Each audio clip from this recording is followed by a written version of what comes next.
Everyone sees what you appear to be. Few experience what you really are.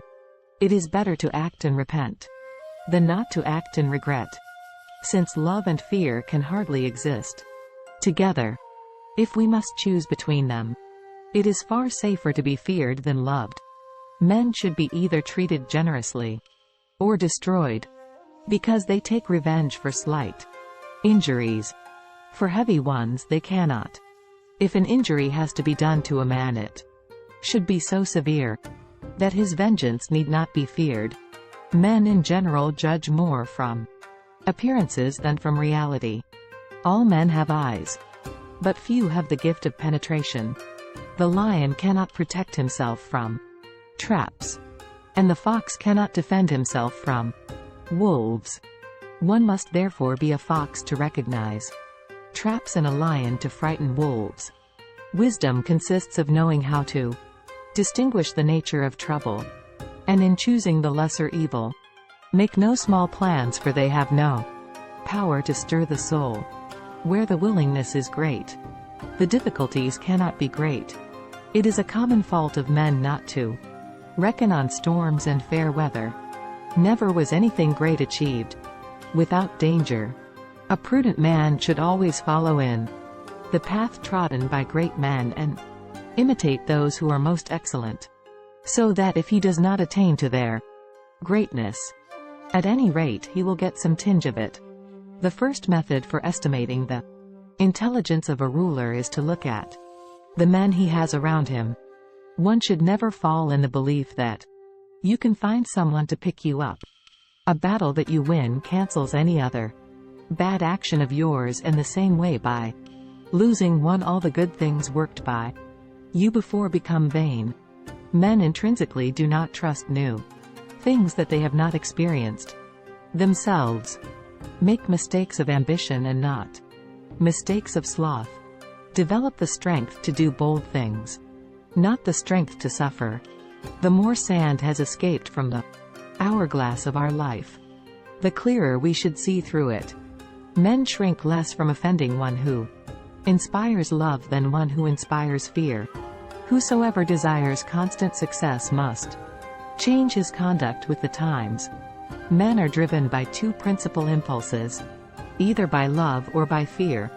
There is no other way to guard yourself against flattery than by making men understand that telling you the truth will not offend you. Itcher creates few men, brave industry and training makes many. He who is highly esteemed is not easily conspired against. Men sooner forget the death of their father than the loss of their patrimony. The best fortress which a prince can possess is the affection of his people. He who shuns women passes up the trouble, but also the benefits. He who puts up with them gains the benefits but also the trouble. As the saying goes, there's no honey without bees.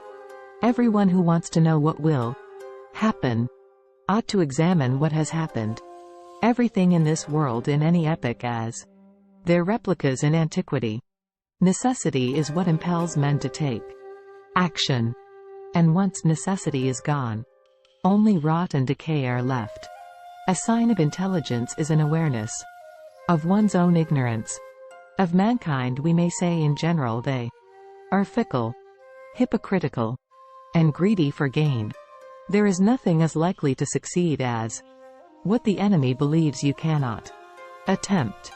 It is not titles that honor men but men that honor titles.